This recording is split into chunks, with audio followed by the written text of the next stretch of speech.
back to Drummer's Paradise. We have Isaac joining us today from Markham, Ontario. Sup? I'm Isaac. How are you, Isaac? Doing great, yeah. Feeling great. Man. Thanks for making the drive. Yeah, absolutely. Thank you guys for having me. You guys got a great setup here. Thanks, Love the podcast. So yeah, It's a pleasure.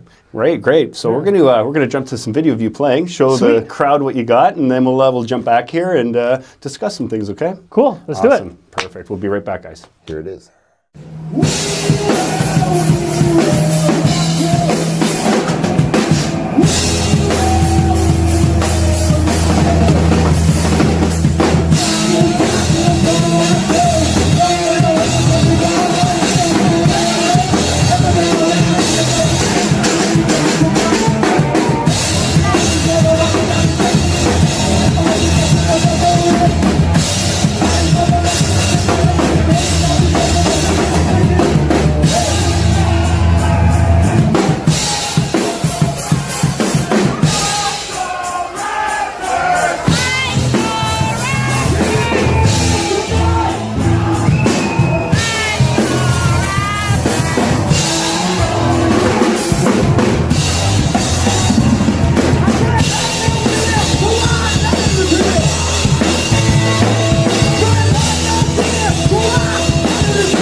Isaac. Adam.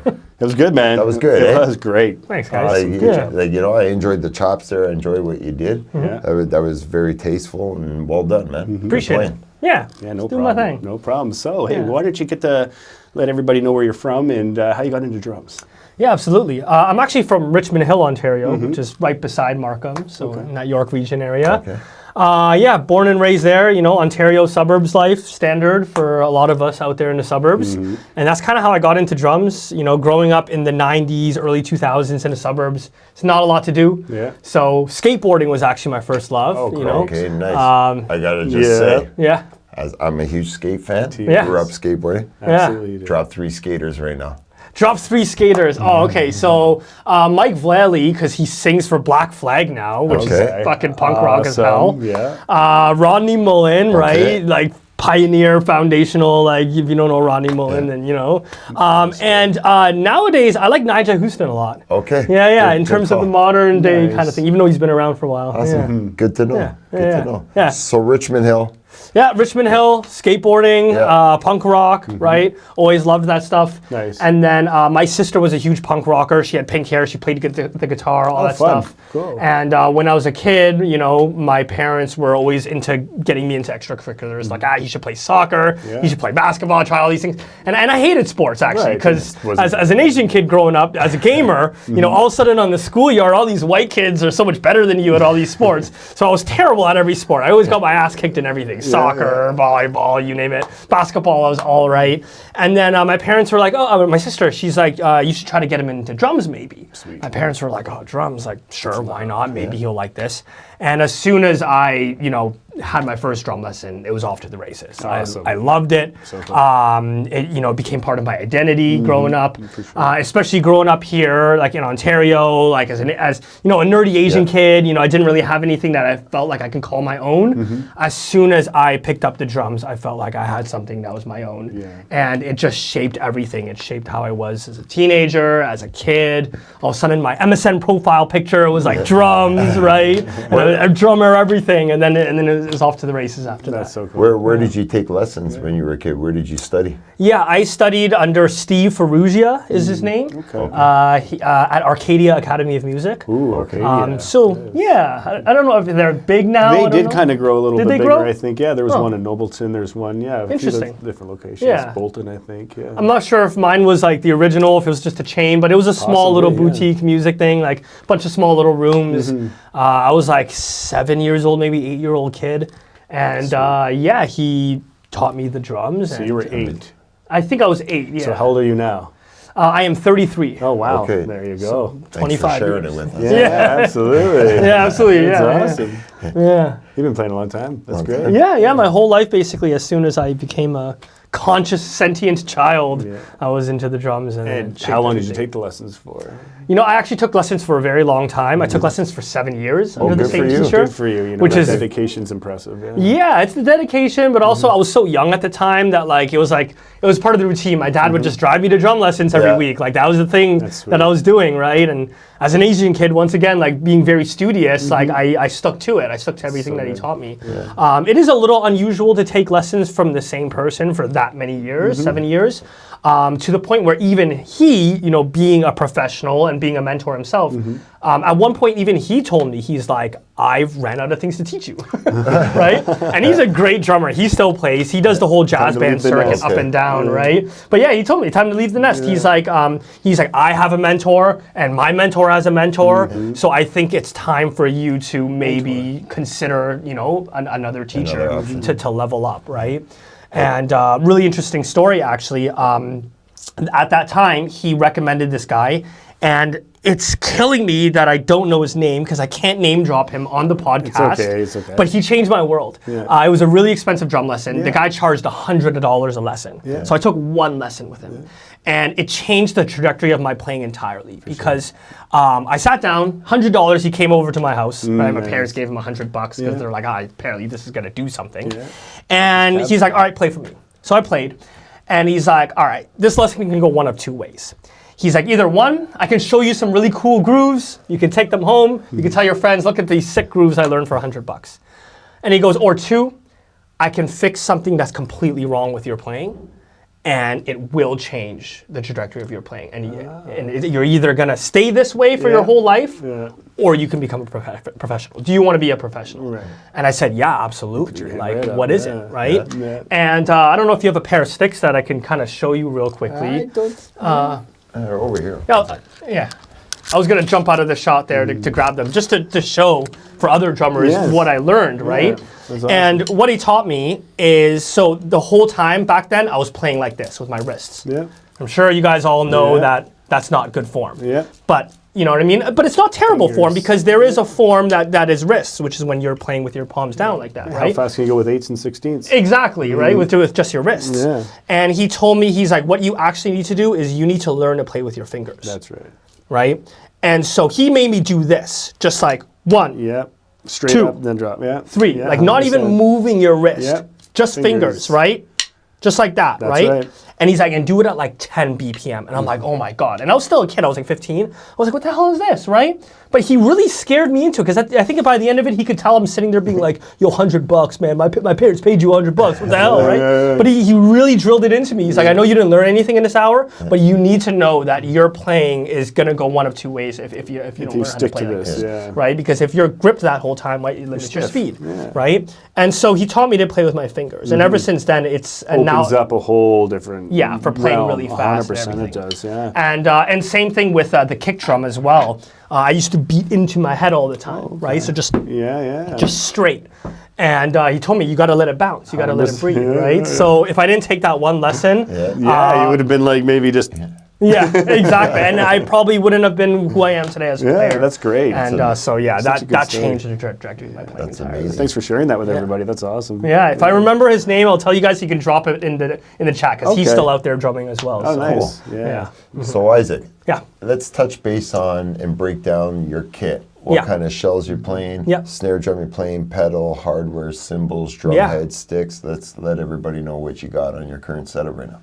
Yeah, absolutely. So I actually have a lot of different drum sets. I'm sure you drummers do as well. I actually counted the other day. I have enough pieces to make 10 drum sets. Okay. But some of them are double kits, right? So it's not 10 drum sets. It's like 7 drum sets. But I use each ones for different reasons. But the one that I play shows with and tour with is a Pearl ELX with heat compression shells. And I absolutely love this kit because Pearl discontinued this line of ELX. Right. It specifically says heat compression shells. So explain that a little bit. Yeah, it's really interesting.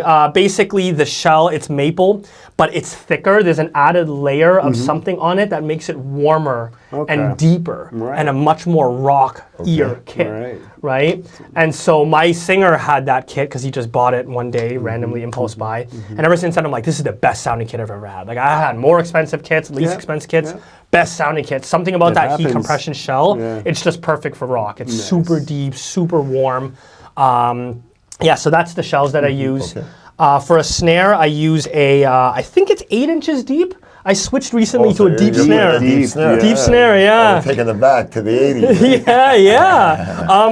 I played snares like this my whole life, 5-inch snares. And then similarly, my bassist had an 8-inch snare.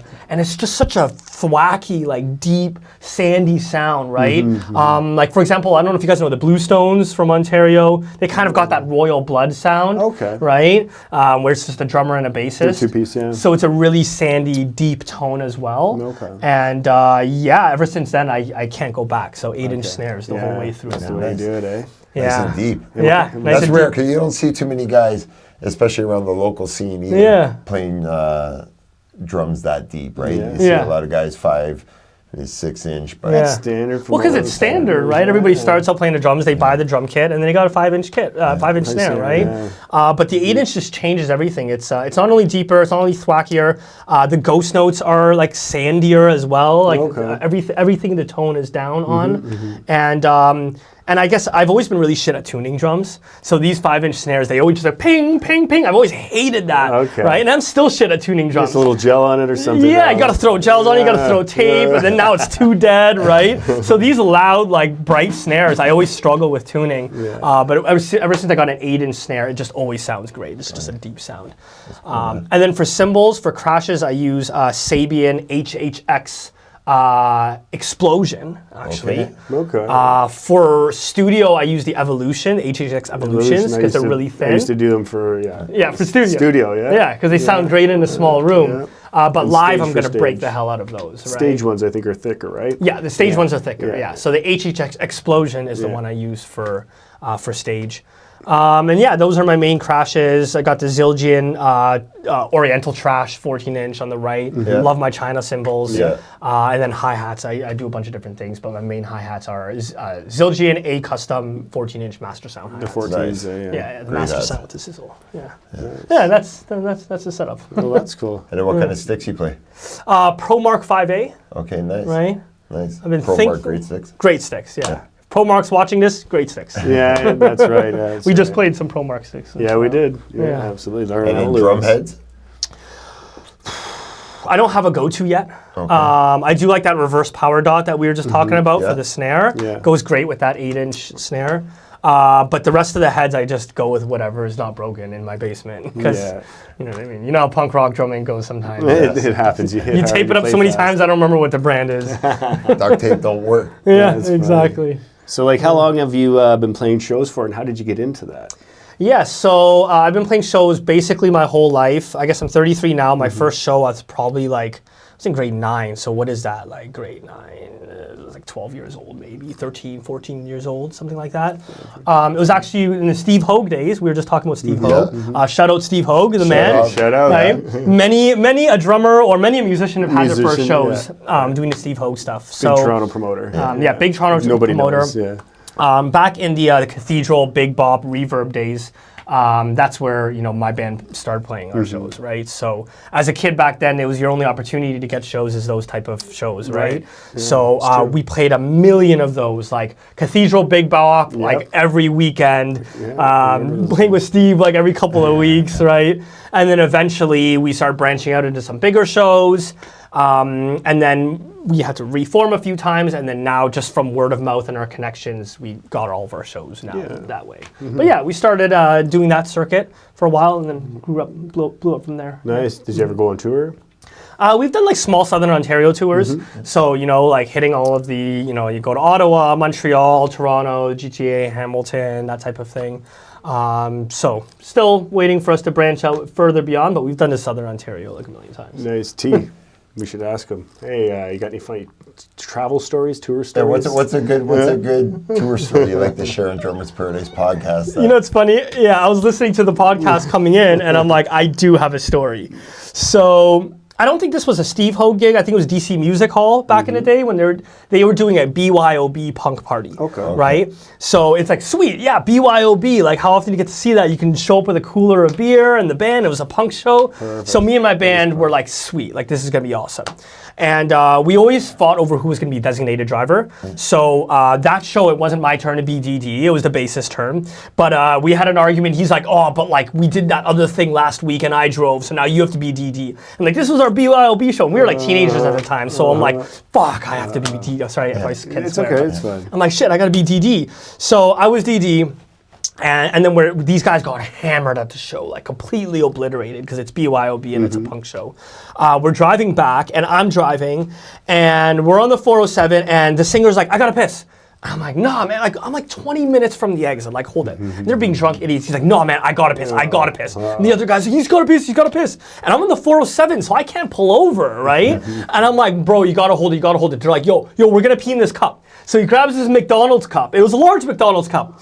And they're like, we're gonna pee in the cup. And I'm like, guys, if you spill, I'm gonna be so pissed. Because I was already pissed that I was sober and had to DD. These guys are being annoying as hell behind you in the scene. I was so pumped up for this show, this BYOB punk party. And last minute, on the day of, I had to be DD, right? It's no fun being DD. So I'm sitting there so pissed off. I'm like, don't effing spill that cup. Like, don't fuck up, guys. So he starts pissing in the McDonald's cup. One guy's holding it. He's sitting there awkwardly trying to piss in it. And they're like, oh shit, it's getting fuller, it's getting full. Oh shit, it's filling up. And I don't know if you guys ever tried pissing in a cup before, but the average volume of a man's piss, especially if you've been drinking that, is much more than a cup. Much more. So they're like, oh shit, it's gonna overflow, it's gonna overflow. It reaches the top. One of these guys freaks out, something happens, and the cup flips. All the piss hits the front windshield. I felt my back neck drenched in piss. And my whole car was full of piss. Punk rock, right? That is punk rock, baby. Yeah. Well, thanks for sharing that. Yeah, that's an interesting story, man. Yeah, it was pretty shit. It was pretty pissy, but yeah. What's going on, guys? It's T and Adam here. What's happening? And we got some Drummers Paradise swag. Look at this. Look at the t-shirt. It's amazing. Beautiful. Right there. We just wanted to let you all know. Hit up our social media account, Facebook, Instagram, our YouTube channel, Drummers Paradise Podcast. Subscribe. Shoot us a message. We could get you fitted in one of these awesome, again, Drummers Paradise t-shirts. Beautiful quality. We appreciate all your support towards our channel. And we would love to see you in one. Again, follow, subscribe, and get fitted. Yeah. Keep grooving. Have fun.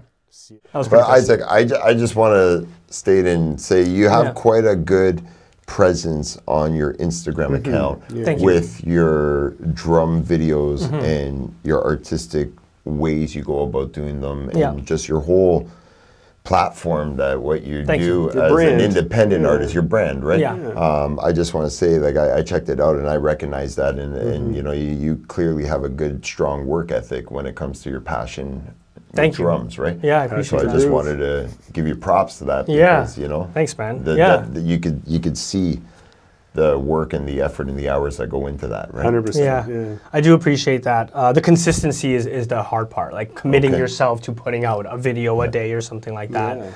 And sometimes I don't want to do it, but then that day I'll put it out, and then like one of my favorite drummers and musicians will like comment on it or like it, or something will happen from that, and it'll remind me to keep going. But yeah, I do appreciate that because there are a lot of times where I'm sitting there like not wanting to do it that day, but then I do it. Like, quick, just give all the guests in the audience here a little rundown. What's your method in actually doing one of those videos? What do you use? And, your setup for that kind of thing. Your setup for that. Yeah, interesting. If you want to share your secrets. If you want to share your secrets. You don't have to let everybody know your editing and all that. But like, what's your technique? You know, do you mic it up? What do you run to track it? You know, how do you go about recording your videos? Yeah, absolutely. So my whole brand with my channel is Drumzallday Freestyles. Right? My tag name is Drumzallday. And then check them out. Check me out. I specifically went with freestyles as my thing because I found that when I first started like trying to make videos, it worked really well if I just put in a song and just like went with it, right? Just jam with it, right? When I sat and tried to like do something really sick, then it's like now you're doing a million takes because you're like, that wasn't good enough. Especially as drummers, you're like, like that ghost note was supposed to be there, not here, right? You can pick it apart for days.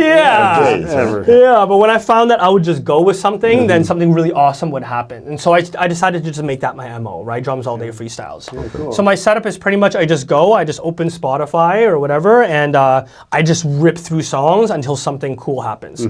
So sometimes like a classic great song that should be a great drum cover ends up being trash, or I just don't like it. And then a random like 50 Cent song like ends up becoming sick. Fits the groove. And so I'll just put on a song and I'll just jam endlessly until something happens. Have you covered Many Men? No, but I covered Candy Shop, and actually Scott Storch. I don't know if you guys know Scott Storch. That guy's killer producer, insane, killer beat maker too. Legend, complete legend in the music production world. And he actually liked it and commented it and DM'd me for it. That's right. And that was one of the perfect examples because that day I'm just like, like this, was this cover that good? Like setting a higher standard, and I just thought like put it out because I said a video a day is what I was gonna do. And then Scott Storch responded, and I was like, oh God, like this is awesome. There's some more drive. Yeah, exactly, right? Keep pushing, that's good stuff. And I put out a video, for anybody that's watching, I put out a video talking about that 30-day challenge I did for myself, where I said I'm gonna put out a video a day for 30 days to see what happens. And I talked a lot about, for anybody that's watching, I talked a lot about all of the stuff that I learned from there.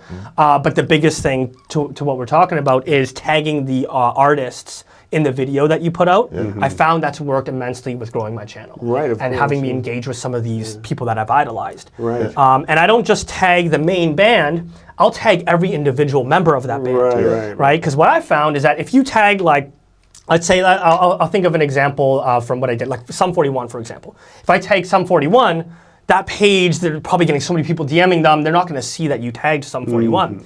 But I tagged everybody, Brown Sound, Cone, Steve-O, Frank Zumo, the drummer. I tagged all of their individual accounts. It's much more likely to go through because those guys are guys like you and me. They're sitting there on the phone, personal Instagram account. They get the notification.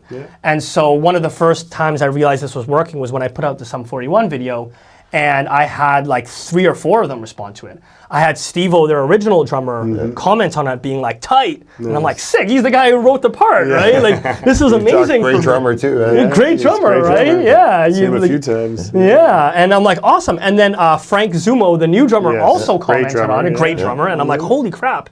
And then Cone liked the mention, like, you know when they like it in their DMs, like, give me a heart, right? Cool. And so that blew my mind and told me that I need to keep making these videos because now I'm connecting with like people that I've idolized, right? So that's cool. Another drummer, KJ Saka, if you guys know from Pendulum. I don't know if you guys know Pendulum at all, but he's a great drummer. He also commented on some of that stuff. Oh, sweet. It feels always good to get that kind of recognition. Eh? Yeah, exactly. And just to know that now I can DM those guys if I ever want to do something, and it's not a vanity thing, it's not an ego thing, it's just as a drummer growing up, now I feel like I'm one of them, you know what I mean? Or I'm just like part of the club. Yeah, part of the club, or like, you know, like nerding out with my fellow comrades about drums. For sure. Is what we're doing now. Which is amazing, yeah, for sure. That's cool. So you've got that going on, doing your covers and things like that. You also have some bands. Yeah. Why don't you fill us in on what you got going on right now? Yeah, so my main band is Zebra and the Bandit. That's the band I've been playing with since the Steve Hogue days. Oh, okay. We used to be called Radical Joe. Well, me and the lead singer of my band. Yeah. You remember Radical Joe? Nice. That's how. The Steve Hogue days. Yeah. There you go. We played 1 million of those shows. Again, shout out to Steve. Shout out Steve. We'll tag him in this. He's the reason we're actually here today. But anyway. We should touch base on that. Yeah. On how we briefly, literally, we're at the System of a Down show. Concert Deftones System of a Down. Yeah. That's right. And we were just walking by and we bumped past and we were with Steve Hogue. We were with Steve Hogue. Yeah. And we quickly introduced each other and then we got to reconnect and here we are. So he made a joke. He's like, hey, this guy's a drummer. If you guys need a drummer, talking to 2 drummers. But then I realized what he meant after because I'm like, oh wait, these guys got a podcast, so they always need drummers, right? But yeah, we were me and the lead singer of this band, we were in Radical Joe, which was our high school band with 2 of our other high school friends. When that band broke up, we had to rebrand it, obviously, because it wasn't the same lineup. And then so we formed Zebra and the Bandit and continued kind of our journey. Fun. So Zebra and the Bandit is my main project. We've been playing together since the Steve Hogue days, so since I was in grade school, basically, we've been playing together. And yeah, we've been doing the circuit ever since. You know, we put out an album, we put out some music, we've played all up and down Southern Ontario. Is that something you want to share with us today? Which, the music? Yeah. Yeah. Okay. We'll listen to a song later on in the episode. I have a song ready. Oh, do you? One of our recent releases to show you guys. Perfect. So what we're going to do is we're actually going to cue that up now. Sure. And we're going to show everybody, and then we'll come back and we'll talk about it a little bit. I actually have a funny story about this song, which is why I chose it for the podcast. Yeah. Being a drummer podcast, the way we recorded and wrote this song was at the time, I don't know if it was because of COVID or not, but we're just, my singer's like, just send me a drum track and I'll just make a song over it. I think we hadn't been able to meet up for a while for some reason. So I'm just like, all right, I'm just gonna spit out a drum track of just record some drums, send it to him and see what he comes up with. 100%. And that ended up becoming the song. Yeah. So when you listen to the song, I did what a drummer would do. Yeah. I just went for the punk rock beat. Just went straight punk rock doo-cat beat. Yeah. And the fills are all over the place. Like, it's just such drummer madness. Anybody otherwise would be like, why'd you give me this drum track? Like, play to the song, buddy, right? But at the time, you know, I did it, and my singer's great with working with anything, and he's just like, fuck yeah. And now that's why that song is super punk rock and there's a ton of drums all over it. That's cool. That's the song. That's fun. So that's amazing. Let's jump to that now and we'll show everybody. Check it out and we'll see you back here shortly. Peace.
So Isaac, drop 3 of your top most influential drummers that have helped you develop your style. Yeah, good question. I appreciate that you asked that question. Yeah. I've been waiting my whole life to answer this question. Oh, perfect.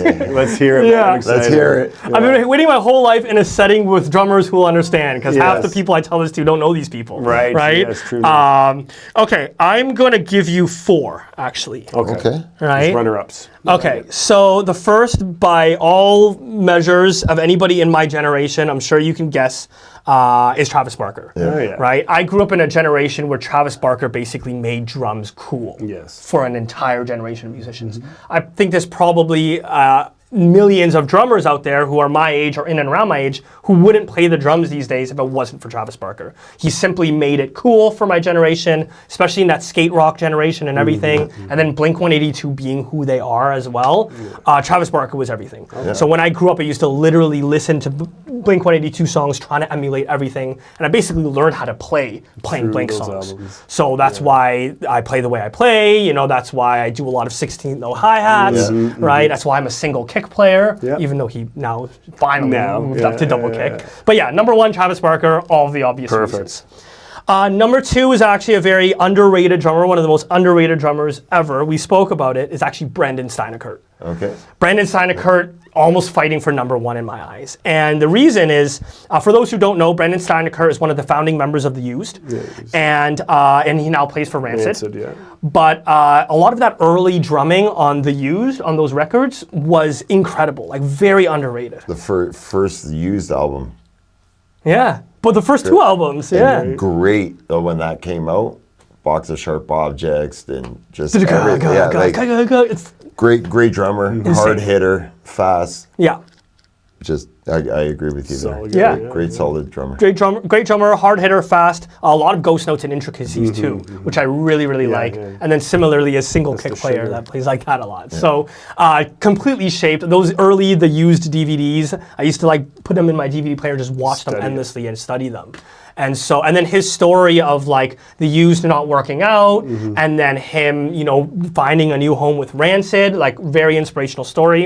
And I also love that he proclaims being 100% sober as well for his whole life, Yeah. because it's something that I struggle with, and I'm on a sobriety journey. So I love to see musicians like him or Gene Simmons, wear that as a badge of honor. amazing. Yeah. Especially in an industry that's so proliferated with drugs and alcohol. 100%, It gives us hope that you can enter that industry and not suffer all the consequences when you see musicians like that. That's a good way to put it. Sure. So definitely number 2, Brandon Steinecker. Number 3 would be David Sandstrom, or Dave Sandstrom from Refused. Refused, a great drummer. Yes. What a record is SchaeferPunk.com. Yeah, that's Insane. that's And the stuff something, that man. came before it. Yeah, just Yeah. Refused as a band. They're just solid musicians. Yeah, there's no punk band like that, Yeah. right? It's one thing to play punk rock, right? Ducat power chords, Yeah. but Refuse doing everything they did sonically, punk rock wise, insane. And the drumming is like unmatched. Very, very underrated. Lots of really cool stuff I there. feel like Strung Out's like that for me too. Like, there's certain bands that are just on top of their genre like that. Yeah. You know what I mean? So, Yeah. Anyway, go on. yeah, sorry. redefine their genre, Yeah, on pretty top much. of it and redefine Absolutely. it,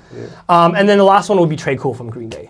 And that's just because growing up, I was a huge Green Day fan. All I played, when we first started playing as a band, me and my singer, all we did was play Green Day covers. So for like the first 2-3 years of us being a band, every show was like a Green Day cover band. Was it like all Dookie songs, or did you kind of go through the catalog? Well, I grew up in the American Idiot era. Okay. So yeah, my sure, older yeah. sister, who I said was a big punk rocker, she used to make fun of me. She's been like, "You don't know Green Day like I know Green Day, right?" Because the Dookie era was the era.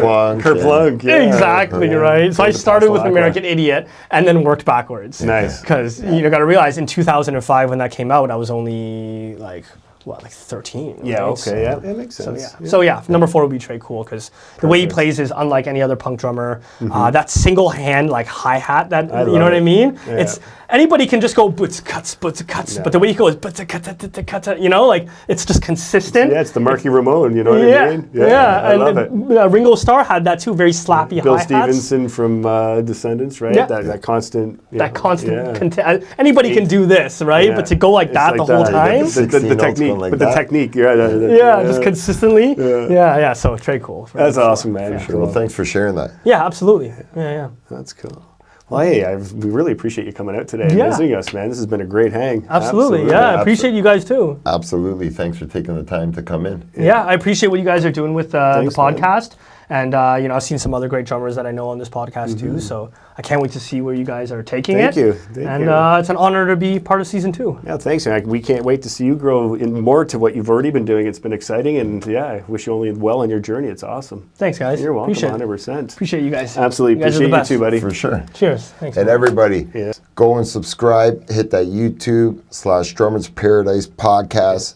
Click that channel. Hit the like button. Share it up. Follow all our Yes. socials. And we'll see you next time. In paradise, Keep grooving. and have fun.